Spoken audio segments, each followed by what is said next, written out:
Yeah, I'm Jackson. I have zero experience with carpentry. I studied at a school for historic preservation in Boston and learned about how things were built, 250 years ago. There's a long way to go. I'm nowhere near the top. Not that I thought I was, but there's so much more to do out there. Welcome back to the Passion for Craft podcast. Today we are doing a fun new video idea that we had called From the Ground Up, let's say. Kind of made that up on the spot, but I think it makes sense. We're going to take a look at a bunch of different architectural styles, and we're going to talk about what it would look like to build them from the ground up. Maybe not necessarily in that order, but we're going to do some highlights on key features of the house, maybe some constraints in building them, things to look out for. Y'all right there? Here's the deal. Here's why we're doing this. You want to trade seats with him? Yeah. Game on. No. I'm good here. I'm prepping to do that Master Builder University. And one of the things I've discovered is that one of my secret strengths that you guys don't know about is understanding historic precedent and understanding because here's the deal. I would never have in a million years put historic precedent as a skill set of yours, so that's really good. Yeah, see? I said you didn't never know. would have known. See, what I've been trying to do is figure out how my brain works, right? And so I'm like, why? You really keep that secret well. Why is it? I've been trying to figure that out too, to be honest with you. How his brain works. Yeah. Why is it that, or what is it that's influencing the way that I'm thinking about these houses? Like, how am I able to look at these Wednesday video houses and go, this is what you need to do, this is what you need to do, this is what you need to do. Right. And it's not just understanding classical principles of columns and proportion and scale, but that's part of it. There's another piece to it. And so what I've discovered is that historic precedent piece that is the secret ingredient. That's the Cholula on top of the fried egg. So why don't you explain what that is? So let me tell you what that is. Great question, Richard. I've just started this, when I was talking to Pete Miller, who runs the traditional building magazines, Period Home. I've known him for 20 years, dear friend. What he said was that his editors say about his magazine is that the number one question they get is, what style is it? Okay. So a lot of people don't understand when looking at a house, like what it is. And I remember at North Bennett Street, one of the first things that I did with, or not one of the first things, but one of the things we did with our instructor was we'd go stand in front of a house and he goes, how old is it? When was it built? And so you're looking at it going, and you're trying to figure it out. And how are you figuring it out? Well, you're looking at the siding and how big the face of the siding is. You're looking at the windows, what type of windows. You're looking at the roof pitch. You're looking at ornamentation. You're looking at all of the ingredients and trying to figure it out. So I'm saying all that, recognizing that a lot of the houses that are built out there, no one knows what style they are, okay? Or very few people know what style they are. And out there being Northeast Boston? No, like in the world. In the world, okay. Like that you're driving around. Like, what style is that? What style is that? What style is that?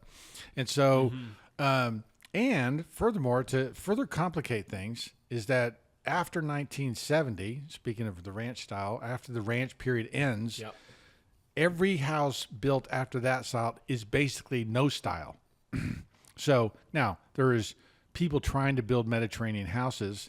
And obviously, when we do a traditional house, we're doing a pretty good job of it, or a colonial or something like that. We're inspired from the past, and what makes it successful or not is how well you copy those details. Yeah. 95% of people don't copy those details, and so much so that all of a dormer and a pediment and a column are just stickers that the builder and the architect just do it and put on a house, and so you end up with these objects, a house with a column and a pediment, but it doesn't look right. Why doesn't it look right? That's weird. It's ugly. Why is it ugly? Because the proportion, the scale, the historic precedent, okay, along with the classical piece, isn't right, okay? And those Wednesday videos, I'm fixing those things. And when you get to my age, I think, I'm not saying I'm older than you. I'm saying our generation now doesn't understand that is bad because we've seen it so often. We've seen it done 100%. wrong Yep. that there's even a Conditioned. question of like, yeah, no, that's fine. Like I've seen that before. Yeah. And so what happens is they also think if you haven't traveled, right, you never been to the Northeast, you haven't looked at the Georgian houses and the Federal houses and the Greek Revival houses, you don't know, right? Because you're not really doing research like Greek Revival. And furthermore, if you do Greek research, Greek Revival, you'll get wrong answers. You'll get Pinterest showing you Victorian houses and saying it's Greek Revival. So I used to think that understanding the classical thing was 80% of it. Now I think that it's about 20% of it, and the 80% is understanding historic precedent. So that's why this is so important, and that's why as we go through this, and that's why I started this series on the Build Show on house styles, just explaining house styles. Like I did one on neoclassical. Like, what is that? Like, what is Thistle Hill? What are these houses, and why is it? And it's confusing. That's the other thing is that understanding all these historic styles, if you're not a student of history, it's confusing. It's hard to follow, and so. And you have the benefit of going to North Bennett Street and actually having the Japanese egg sorting method being done to you, where your instructor was like, "Well, what is it?" "Nope." "When was it?" "Nope." And then you're like, "I guess it's this." And then they're like, "Yep." You're like, "Oh, okay." Or and him going, now look at that corner. See that barge boards? And Yeah, stuff. true. Walking you through that. What is the Japanese egg thing? I feel like we've talked about it before. I reference it a lot. I think it's a great thing, but there's like a system that the Japanese use for sorting male and female eggs. There's no visible discernment on like how you decide what is a male and what is a female egg. But over time, the egg sorter would sit there. And so like Richard's the egg sorter, I would be like his supervisor standing behind him. And he would like just take an egg off a conveyor belt and put it in the different basket. And over negative reinforcement, if he did it wrong, I would go, "No." And like that, they'd like slap him on the hand or something. And then they would learn. You're saying Richard you would can learn. look at an egg and know Just whether look it's at the egg. Yeah. male or female. Yes. And you get slapped if you get it wrong. Right? Until you get it right, and then they got it right. But then they would literally have like Don't a give him foolproof any way of ideas. sorting eggs. He takes us into the neighborhood. Try again. In the car on a remote, like, okay, so we're gonna look at this house. Put dog collars on you with little shockers. Oh man, Nope.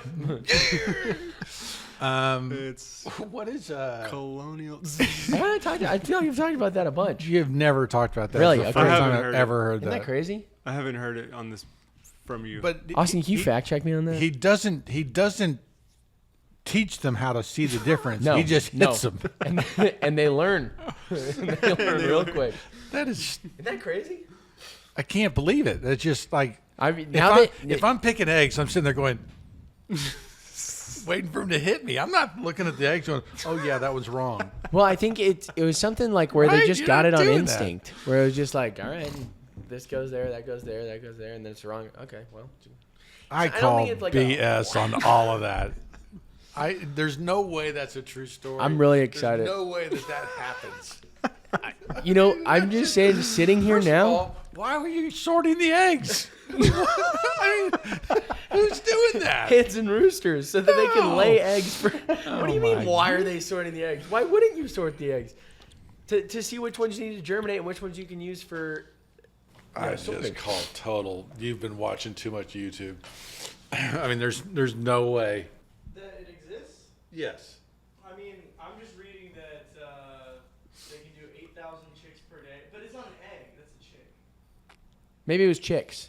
Maybe it's Well, Basically, it was like the two things. There was no discernible difference. Maybe it was. Why does it matter? Yeah, it's you couldn't You tell. can't yeah. tell. Either way, it was per day, 99.7% Yeah, accuracy. it's the chicks. It's the chick sorting. But it was one of the things where they were literally like, there's no discernible difference between the two, and they just go honk honk, and they get knocked on the head or something. But how or does slapped the in hand. instructor even know? It's been passed down, and they don't know what the discernible differences are. They just have learned how to pick them apart, It's which just is why it's crazy. farming industry. Yeah, of course. There's only a few hundred left. And Yeah. like that. Because now they can do DNA, but it's isn't that crazy? Wow. You guys thought I was lying. That well, is you were lying because it wasn't eggs. I was wrong. I wasn't lying. True, you were wrong. You weren't lying. So if he ever asks for a house style, just brace yourself. Colonial. Hey, but you know what? 99.7% accuracy is crazy Yeah. on that, being able to tell the two differences. Because basically, whenever they started getting it enough, the instructor, like I would stop standing over Richard and I'd go bring Brent on. National Chick Sexing Sexing Association, yeah. What's the acronym of that? Nixa. Anyway, so basically what I'm saying is like you got the added benefit of going to North Bennett Street where you were actually like told, now Getting you were smacked. given a, this is why and this is wrong. There's an But see, association there's a- school. Look at that. It's a school. Can you imagine? You know what I really wanted to do? Yeah, yeah. I've always wanted to sort chickens. I wonder where I could go and learn to sort chickens. Hopefully it'd be someplace where they negatively reinforce things. You know what's crazy? No, it says under excellent working conditions. So you're getting smacked, and they're saying this. I mean, who wakes up and says, I'm going to go into chicken sexing? Who wakes up and writes the National Chicking Association? Oh, so there is some notifiers, some identifiers. Now we know. That's how they're telling? I don't think the way I had it explained to me was there was not a like rhyme or reason. They were just like, no, that's wrong. Sure. And basically they learned over time and just started getting them right. If that makes sense. Like basically over negative reinforcement of being like, nope, incorrect. They just picked it up. Sorry, you have, picked the short straw if you get sucked into that industry. Well, I think there's this. Look at that ad. Earn $6 to $12. And look at that guy at the bottom. He's psyched He is like, hey, I got an idea for a secure future. That's what for a secure future. Learn chick sexing and the Chick way.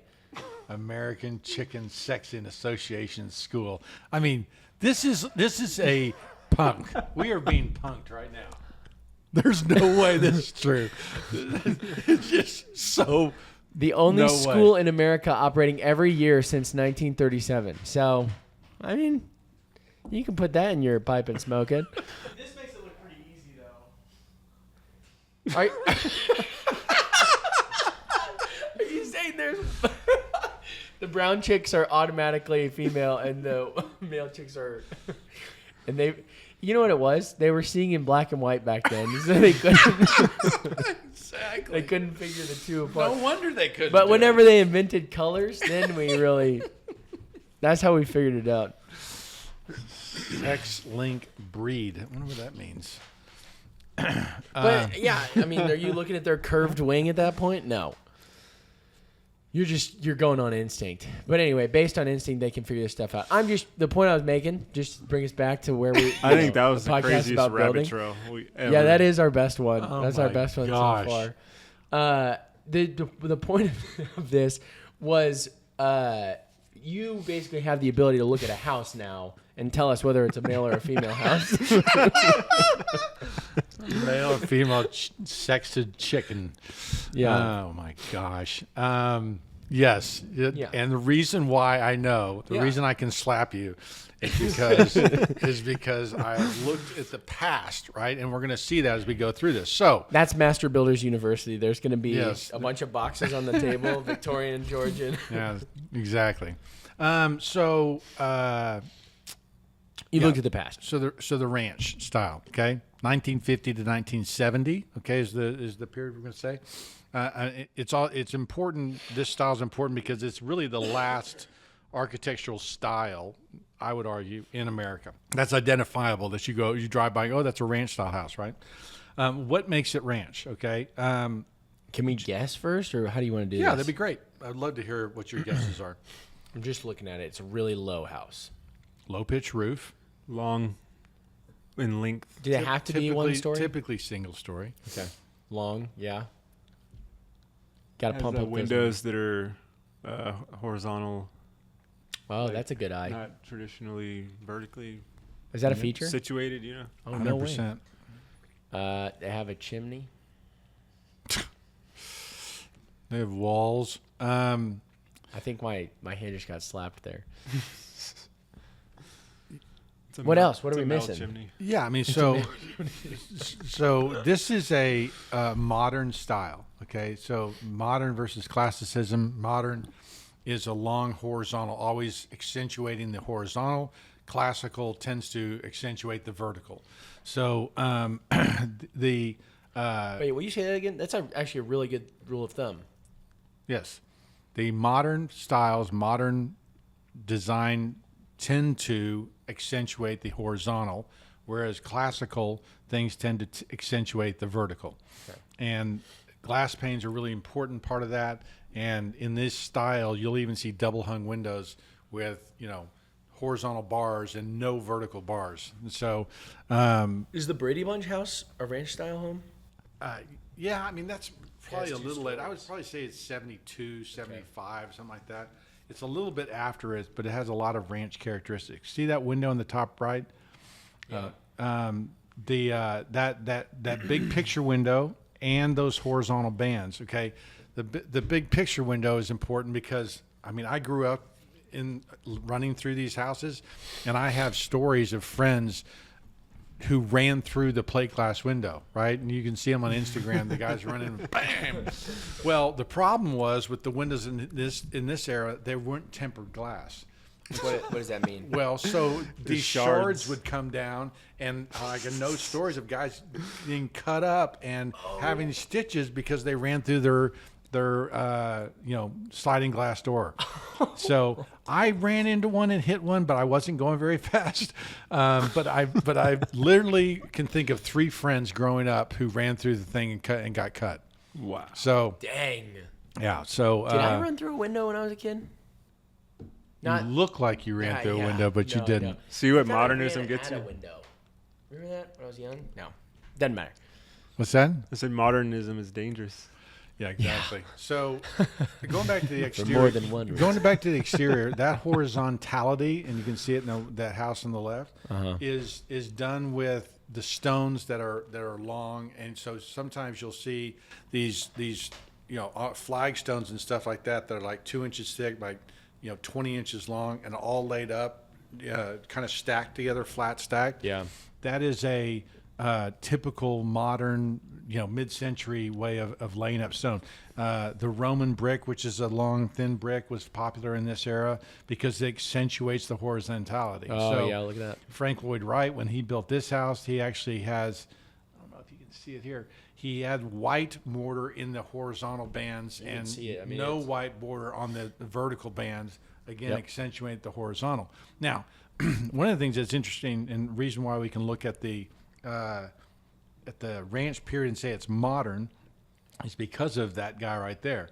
And see yeah, how he look at dyed the horizontal ones red and then the other ones are white? Would that have been done after the wall was put together, or would that have been done during the actual laying of the bricks? Typically, it's done after. And so, but I mean, that's a Roman brick. It's probably 2 inches wide by about 14 inches long. Yep. And it accentuates that, and it's called a Roman brick because that's what they found in Rome when the size of the brick. But the reason why we're showing the Roby house and Frank Lloyd Wright is because this house was built in what year? 1950. 20. 1904. Dang it. Isn't it 04 or is it 10? I think it's 04. What if we're all wrong? Early 1900s, point is. And, basically look at all the similarities between this house and a ranch style house. Big overhanging eaves, horizontal lines. He had open floor plan, okay? And so all of the things that Frank Lloyd Wright was doing in the early 1900s isn't made into the production house until 1950 to 1960. Wow. So he was way ahead of his time as far as designing and coming up with ideas and stuff like that. But, the modernist architect looked at Frank Lloyd Wright with great degree of respect because he was so original. Now, all architects long to be original, and being original is the the criteria they use to whether you're a good architect or not. How original are you? That's why they look at traditional stuff and classical stuff and say you're just reinventing the past, and so they poo-poo it, and they won't let the ICAA and their universities because it's copying the past, which is stupid, but it's that's what they do because originality is so important. But so the stone on the outside is really important. It kind of accentuates the horizontal. The window panes, all of those, that low slung roof, that's all part of this deal. Wait, Now, sorry. I just on the comment of like they don't allow it because there's newer is or originality is better than traditional and like copying other stuff like that. Do you think there's going to be someone who can come out of architectural schools and create a new style without being able to look at the past, and like who could turn it into the next great American style can come from an architecture school with it's possible that it could come from an invention. Okay. That another style could come from an invention. But you think it would take some like marvel to do that? If you look at the three great modern architects, okay, that Quinlan Terry. Mies van der Rohe, okay, Frank Lloyd Wright, right? They all studied as classicists, okay. They all studied traditional classical design, and then took modern ideals and created a new style, right? Okay. I don't think without that classicism, the proportion and scale they're teaching, that's part of that classical tradition. Without that, all they're trying to do is be modern. So Right. you think like Frank Gehry, who does the crumpled paper buildings, he's, one of the leading edge things. How's he making those buildings? Engineering and CAD have finally got to the point where he can bend metal and build things like my that. God. Because that's original, right? There's original. That's celebrated right now because that's so original. Is that after the hurricane? So is it bad to think that? I mean, it's I not hate bad. I that. think it's cool. the what they say happens in Frank Gehry buildings is that people get literally physically sick because windows are like that. I can get that. And That makes sense. you do not feel comfortable or safe in those buildings, and people literally get physically ill. I like that one less than the first one. Like I liked the first one because it kind of like is like water almost. Yeah, we saw one Feels in more he has wavy. one in Vegas that we saw that was interesting. We didn't get to go in, but it was a thing. But the thing is that The only way to be original without yeah, classicism is get funky. you can get with engineering. And so and that was one of the buildings they get sick in. I can see that big time. That really looks I like think an I would, aftermath of a tornado. It really does. No, that was a really good This comment. is like everyone gets a trophy, mentality. So Like I think you should find another career, dude. I think it's kind of backwards, and I don't agree with it. But you asked where the next style could come from. It could come from invention, right? It Yeah. could come from a technological advancement that allows them to do something. yeah.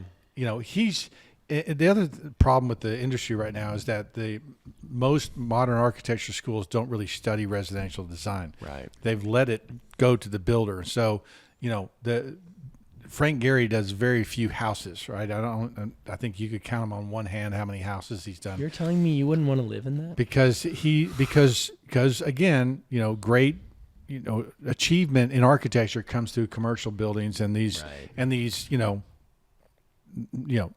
monuments to themselves, monuments to this It's so ugly. individualism that it's they're hard. I feel like in 50 years, people are gonna look at that and be like, why did we allow this? And they're gonna demo it. I think that Can you imagine they'll- wiring that house? they'll look at it like they look at brutalistic architecture, yes, right? yeah, Like like that, why? yeah. What were we Yeah. thinking? Yeah. But very- brutalism even comes from traditional, though. No. Yeah. No, it's a modern style. Stupid comment, Jackson. It's like a military prison style brutalism. It's crazy. It's a It's military crazy. prison. So anyway, going back to the ranch. Yeah, sorry. The and here's the important thing to remember as we go through each of these styles. There are traditions.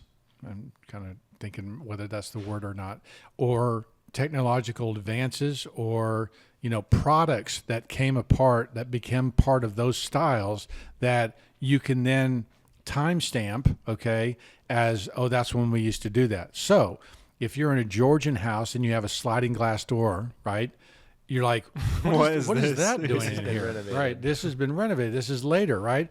If you have a Greek revival house and you have a hollow core door, you're like, oh, well, in 1950, they redid this, right? Yeah. And so you can begin to timestamp these elements and these details and look at them and go, wait, that doesn't work.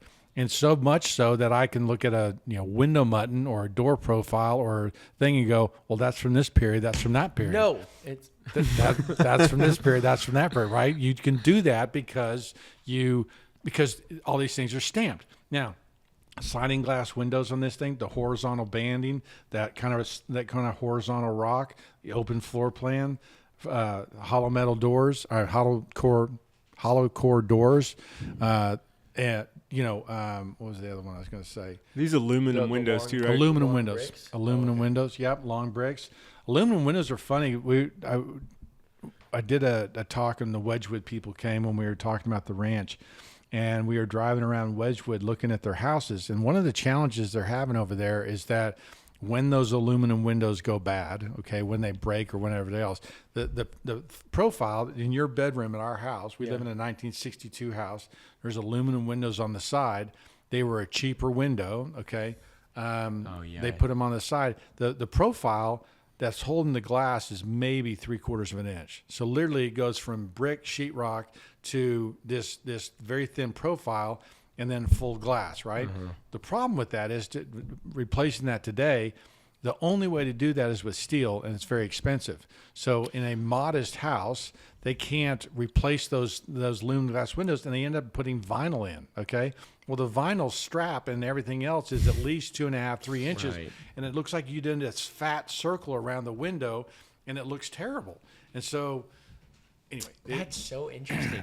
it is interesting. I think it is interesting. Well, because then the only way to fix it is to either destroy the profile of the window Or spend a ton of money.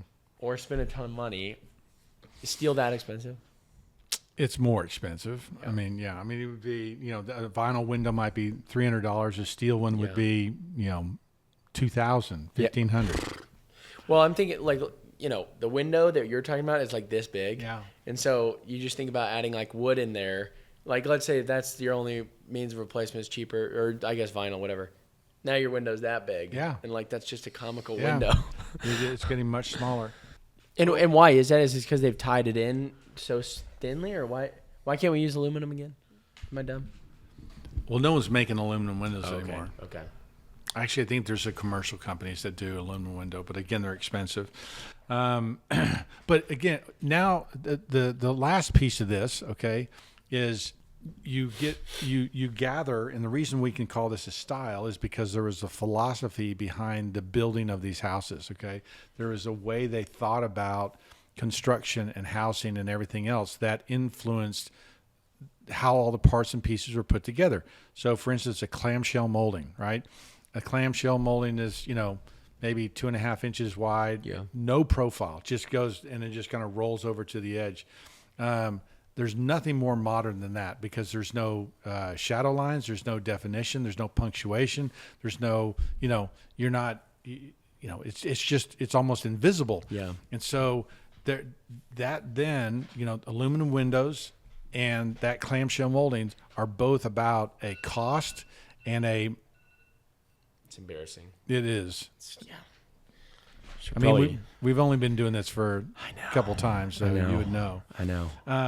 And look at my comparison between the clamshell molding in the '60s to the Federal and Georgian, and there's nothing more sterile, right, and modern than that clamshell molding. So, but if you look at that ranch style house, and I was going to do talk to you about the philosophy of that, it's cheap. Okay, because there was a housing crisis, they needed to build cheap and quick. William Levitt, when he was doing his ranch houses, there was no wood floors. It was plywood, right, and VCT tile. I mean, they're very cheap houses, and so it was a cheap style, and they were trying to solve the housing crisis that had happened because of the Great Depression through the World War II. 20 years of building very slow and not very many houses. People come back from World War II and there's no place to live. So Levitt and all these other production builders start building houses, cheap and fast. And, that ranch style was part of that story, right? Now, it goes back to the ranches of the Southwest, which were low slung buildings, deep porches, deep overhanging eaves because of the hot sun. And so you have the deep overhanging eaves. You have, so there is a philosophy, a story, a narrative written into that style of house that allows us to rebuild it, allows us to identify it, allows us to look at it and go, yes, that is kind of a style. Right. I don't know. Seems like looking at that molding, seems like it's not a good style, like it just kind of diminished and it's like modern. I think the thing about ranch houses is they're very easy to live in. Like our house is 1962. It was a casual style. It wasn't a formal style. The furniture in those houses is pretty low slung, and my Eames chair in my office, the back of that thing is 2 feet high, right? So it's under the chair rail. Not a ranch chair rail if it's an 8-foot ceiling. But you tried to get me, but you're not going to get I me. wasn't Jackson. trying to get you. I was just trying to make a joke that you.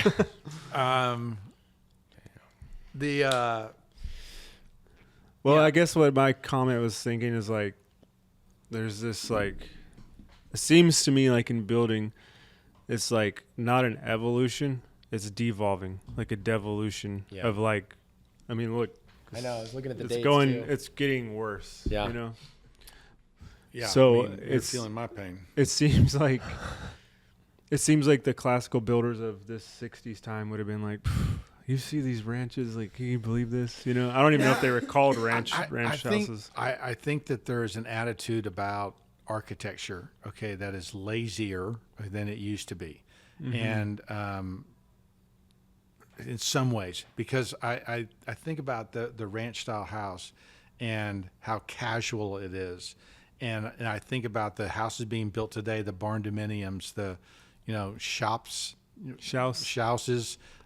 houses, and just the way people approach architecture as purely as they approach houses as purely functional. Okay, and so they don't look at a house as being able to be a source of beauty anymore. They look at it as, well, it needs to function. What could function better than having a shop, shop house, a house, right? And so, Levitt's ranches don't really look like ranches, right? Because he's building in the Northeast, they're more like colonial revival ranches, but he's calling them ranches, but they're really not ranches. Ranches were a popular style. He couldn't make that popular style work in Levittown, so he had to adapt to his style. Yeah, you know what I'm saying? Yes, definitely. It's really lazy. But if maybe go back to what you guys were saying earlier about your generation looks at it and goes, yeah, there's a front porch. Right. You guys have been so conditioned against any kind of beautiful things that you're like, eh. Well, and just wanting to speak to that really fast. I'm in Colorado right now, and from Texas, and so I've seen a lot of beautiful homes here and there, and then we go driving around with you a lot, where you're like, oh, these ugly homes. Does he do that all the time? Yeah. Oh, okay. Wow. I mean, no, I'm just kidding. He's always on. He's always on. But you will call out I think you just remember driving around and being like, what house do you guys like? I like this one. It's like, okay, have you thought about this? Because this might be wrong with that. This is something else. And it's like, oh yeah, I do see that now. Yeah, I don't like it anymore. And it's like, okay, whatever. And it's hard to go living in Denver and living in Texas being like, yeah, okay, I get it. But then we just went up to Boston recently, and dude, even the crappy houses that we were looking at renting out were just built beautifully. And it really is an elevation of building, and it's something you can really see and something you can really feel, especially in historic Boston, and especially in a lot of areas. They have a historic tradition they can fall back on. Right. I think one reason Phoenix is so ugly is because there is no tradition out there except the adobe house, and when you do it over and over and over and over and over and over and over without all the good details, it looks terrible. Yeah. And so but when you have historic houses, great historic houses like in Salem, and you have these front porches, you're not going to build a crappy front porch. Right. Because too many people know what a good porch looks like. right? The home, you can't fool the homeowner. Can't get away with because it. they're like, well, why doesn't it look like that, right? Across the street. Yeah, it's like, yeah. Like I like theirs better. Why doesn't ours look like theirs? You know, the builder's going to learn really quick that he better make it look like that other thing, or it's not going to sell. Well, here's an interesting question for you. Do you think there's any places in the world right now, or not in the world, in America right now, where, let's say, a Boston is meeting like an area that's developed really quickly and has just continued to kind of grow, and there's not a lot of beauty there. It's more built as a necessity. Like I'm thinking of like Arlington, like kind of outside of Dallas, outside of Fort Worth, and it has it. I'm not knocking Arlington by any means, but I'm just saying like doesn't necessarily have a distinct style where the two are edging up against one another. And so the people from Boston, like the outskirts of Boston, good building tradition follows good building tradition follows good building tradition. And then this new place, bad building tradition follows bad building tradition. Now they're edging up against one another. Do you think one will take over the other, or is there any places where that might be happening? You know of one, and I've talked about it. So I think where that's, is one? That's happening in Seaside, Florida. Oh yeah, okay, wow. So I think you had, if you go to Seaside, the original 1970s, 1980s bad beach house, okay, which was cheaply built. You know, it was a second home, and they were ugly, right? Yeah. And then this place comes along in 1980 and completely changes the paradigm of what quality is, what beauty is, how it should function, how it should look. And all of that whole area, 30A in Florida, there was an article in Wall Street Journal about, they call it the Hamptons in Florida, because now then there was another developer called Watercolor, which is right next door. Yep. And they copied a lot of the ideals that happened there. And all of a sudden, you started seeing the quality of everything around there start changing. Yeah. They did another down the street, Rosemary Beach, and they did Alice Beach. And there- all of a sudden, Yeah. Rosemary was It's a 20-minute bike ride from so it's like Seaside. 3 miles Yeah, or something, it's not 2 crazy. miles. Of art, and everything in between just started filling in with all these great houses and everything else wow. And some crap. that are not going to be there for very long. Well, They were speculative builders. They were trying to get in on But the big swing. do you remember and those two big, like, they're like hotels that they've built there that are just Uggo City. You know what I'm talking about? Mm-mm. Austin, there's two like hotels or like apartment complexes. Austin's like this computer sleuth, and he's just I like, know, he's our hey, Jamie. Hey, I'm thinking of a house that is. He's the AI. There's like 2 or 3 developments in between Rosemary Beach and Seaside. I would imagine that they'll pop How many up on story? like Google Maps or something. They're like multiple story ones, and so 4, No, 20. no, like 20. 10. Let's call it 10. hold on. Let me think. It's 8. It's 8. But they just are eyesores. But here's, on the but freaking. I think your question is actually a really good question. Okay, wow, what first time. happens when great design meets bad design? Which Right. one wins? I think right? great design wins. I kind of asked that part. I think it does. I think it wins here because people can. I mean, just look at that. The money level, right? The affordability. Mm-hmm. There's people with money that can afford good stuff. If it happens out in the boonies, I don't know if I don't know how they would meet anyway. But I guess the thing that I'm saying, well, I guess looking at Boston, it's very clear that city has developed and just exploded, and it's gone out the water side. That explosion of beauty, and like, don't get me wrong, like we're 45 minutes outside of Boston, and we're still finding like crappy homes that are gorgeous in comparison to a crappy home that you'd see in Denver.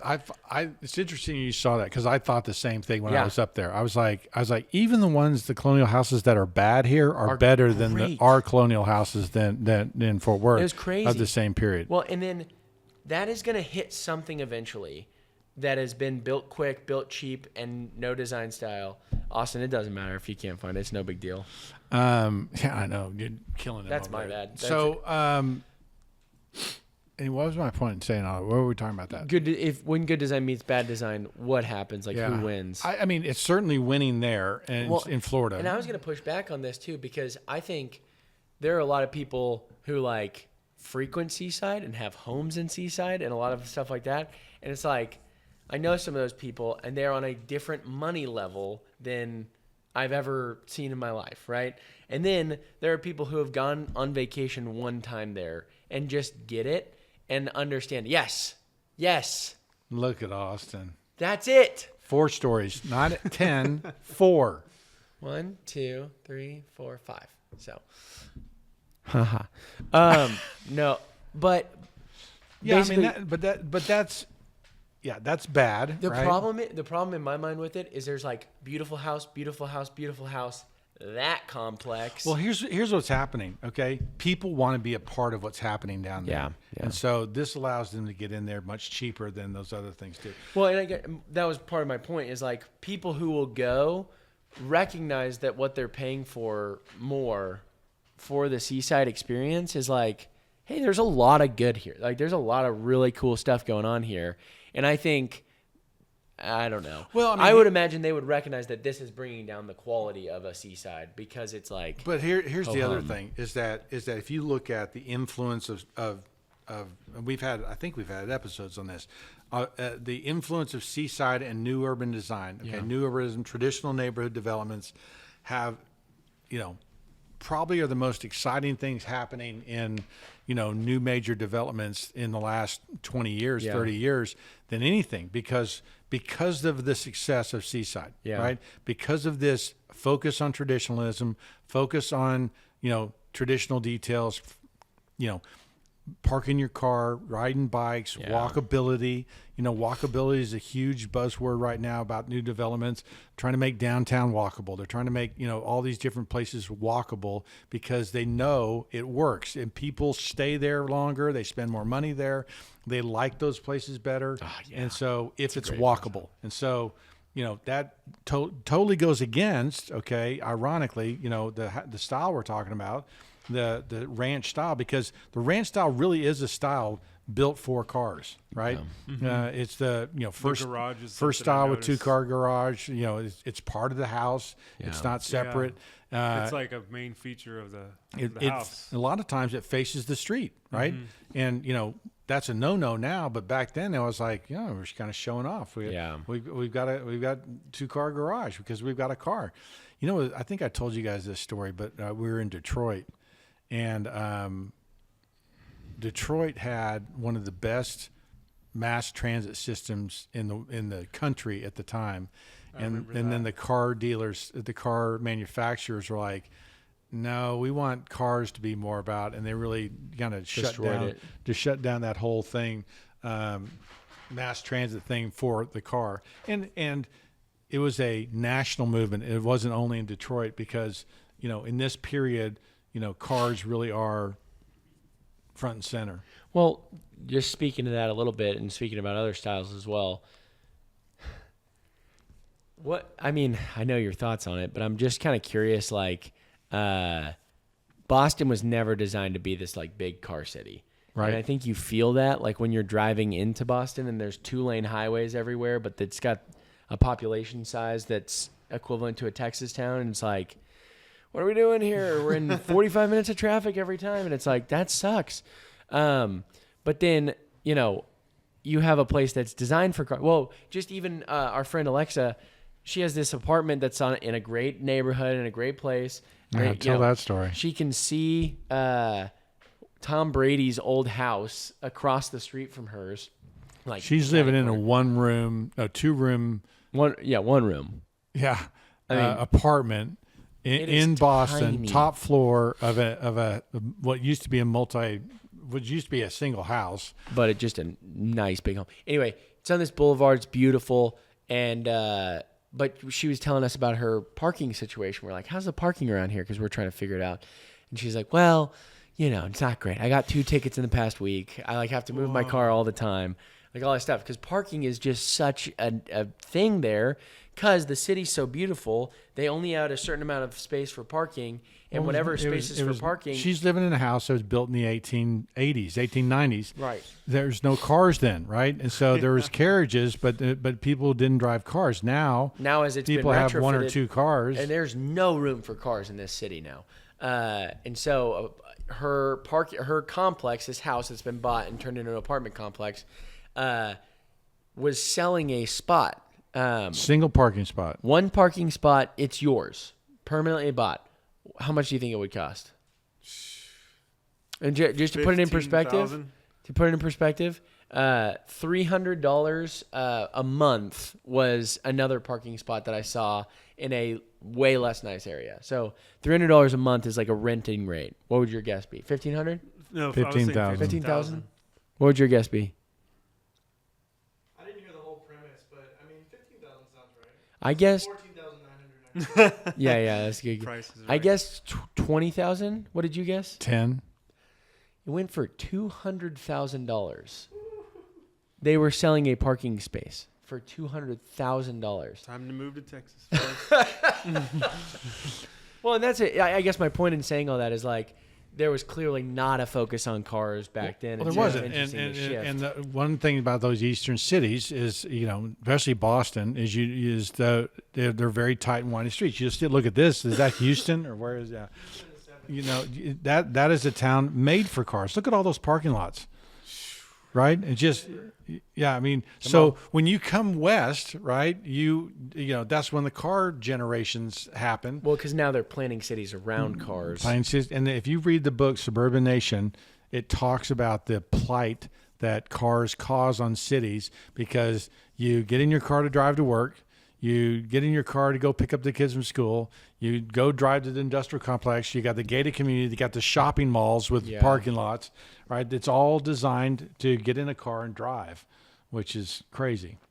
That is so fascinating. It's a lot of heat retention with the sun, hitting the concrete. Gosh. Oh my gosh. So the other thing that makes it difficult as we study these styles, and especially as we go deeper into other styles, is when you say ranch or ranch period, okay, there are houses that have attributes of ranch styles, but are super modern, okay? Mid-century modern. We visited a house. A. Quincy Jones, he was the dean of architecture at UCLA. He designed two houses in Fort Worth, Eddie Child's house and this other house, which had like a spaceship and all these other things. It was super mid-century. So mid-century modern is obviously very hip and cool right now. Not all ranch houses are modern, okay? And not all modern houses are ranches, okay? But they're done in the same period and they share a lot of the same products. And so you have like our house, 1962, ranch period, low hung roof, big wide open eaves, but it's not modern, right? It looks like, you have like just regular like red brick on it, right? It's a Chicago used brick, which is not a really modern, it's a salvage brick, right? It's not ranch either though, right? Or it's built in the ranch period. It's ranchy, but it's not a ranch. Help me identify because help us from getting slapped. Yeah, exactly. When we go, hey, what's this? Because I think that style that problem comes up a ton in federal Georgian and a lot of stuff. So, I mean, 5 identifiers of a ranch home: long bricks, emphasis on the wide and low, facing front, picture windows, horizontal. frontward facing garage. What are some? I feel like that's everything. Anyway, but so, what are some identifiers that? Okay, we've tipped the scale now. Well, it's no longer a ranch. Well, that's why I'm telling you this. That's why I'm explaining this. Cool. I'm asking for what tips it over. That's what I'm saying. There isn't really something every time that's going to tip it over, right? Okay. You're going to look at it and go, huh, well, it looks like a ranch house, but it's not really a ranch house. And wait. And so you end up doing these, well, wait, what is going on here? And it causes you to pause. And this is the reason that we're discussing right here, that why it's so hard to pick out styles in some of these houses, because it's not clear. Like if you stand in front of my house, part of the indicator is looking around the neighborhood and see what else is built in that neighborhood. So there are houses there that are much more ranchy than our house, much more modern than our house. Not much more, but more modern than our house. Whereas ours is kind of a traditional ranch. Now, what I'd classify it and say is it's kind of a builder ranch. And the builder ranch is the guy who buys a house plan book, right? Finds a plan that he likes, finds a floor plan that he likes, may not even like the outside, and pick it out and put it up. That's what actually happened with our house. We know that Brent Weeman, who was the guy who was the developer, had a brick business, and he built the house. Okay, now he used a Chicago used brick, okay, which is a salvaged material. That's not a modern material. That's almost a preservation historic material, right? So it breaks the mold of that philosophy of modernism, cheap, and everything else, because he went a different way. So realize that's an indicator that helps you tip it correct into ranch, not into modern, because he's using a reclaimed material. Correct. And so the indicators: low roof, deep overhang, aluminum windows, right? We don't have any sliding glass doors, but I think there was one originally. Really? The garage didn't face the front. Our garage got built later, so that's not always an indicator. Right. The clamshell moldings, real simple. Yep, the simple moldings on the inside. Are there clamshell? We think they're those ones he showed on the. We think I know, but not in our house. Oh, I thought you were okay. talking about ours. No, what happened okay. is that the second lady that came in and built it, they redid a bunch of stuff, changed out all the moldings, and put 6-panel doors in. So I think we had hollow core doors, but she changed them Is that later the to Wissons? 6-panel door. No, the lady before her. Was that the? Do you think they were probably flush doors? Just nothing. 100%. So that would be an indicator. Yeah, exactly. Flush. I mean, and then there gets into floor plan things like the central entry, okay, entry hall with tile floors, okay. Yeah. Ours used to have a tile floor, so you'd walk in, tile floor, left, long hallway, bedrooms on one side, kitchen on the other. You know, it was a galley kitchen, and so the den, the informal living room doesn't happen on houses built in the 20s. Okay, that informal living room is a ranch style feature. So the more open floor plan is more ranch. And so you're just saying when Frank Lloyd Wright was doing them, he was ahead of his time. Way ahead of his time. And then now we copy ranch because everyone loves open floor plans. So that's more of like a ranchy thing. Correct. Or the other influence would be the urban loft. Okay. The urban, good. What's that? Jess? New Girl. That is that they live in a loft. They live in a warehouse. And so the kitchen, the living room, everything's wide open right there. Yeah. In case you watch TV ever, the New Girl's a show where there's a warehouse. And there's all these young kids living together. That's their house. That was quick, Austin. Yeah, he is good. So, but this is the deal. You talked about the influence of the open floor plan. Right. It's either that ranch period or it's this. Yeah. And so some of those different things contributing. Right. Who played into who? And see what's happening? It looks like the set of Friends a little bit. Yeah, a little bit. Everyone loves a couch in their set. The realize what's happening. It's all these parts and pieces, right? There's just it seems disparate, and it's like wait, how do you put all this together? It's hard. And you're trying to remember as you're looking at these houses going, wait, why is that doesn't belong here. It's taken me a long time to begin to figure it out and put it together. So don't think this is easy. It's not easy. It's hard. Just be expecting a lot of slaps. Yeah, I know, right? I also think it's part of it is there's not like there's probably a textbook. This is a Georgian house. I do have that Boom. book. But in execution in the real world, builders aren't following that. The lady comes over and says, the homeowner, oh, could you do this? And he switches it. Yep. Whatever it may be. So it's not. I don't even know if there's the iconic anything house, right? Mm-hmm. Georgian, Federal, Greek Revival. There are houses that are strongly recognizable, but I don't know if there's the ideal that you hold up and say, this is the perfect Georgian. And so just so you know. Okay, I didn't know that. That's my desire for your companies, one of them. Whoever wants to take it on, I want one of you to build the ideal blank house, and then it's like, okay, there it is. I'll help We you have build the it. thing. Yeah, you got it. Yeah, so does that help at all? I mean, start putting those pieces together? No, I'm just kidding. I feel like yes. I feel Yeah, like it yes and helps. no. I feel like it was pretty discouraging to hear you say There's really no exact thing. It's like, oh crap, but Yeah. helpful to know. Garage up front, like prominent facing garage, open floor plan, long emphasis on long wide bricks. The story picture panel window or what is it?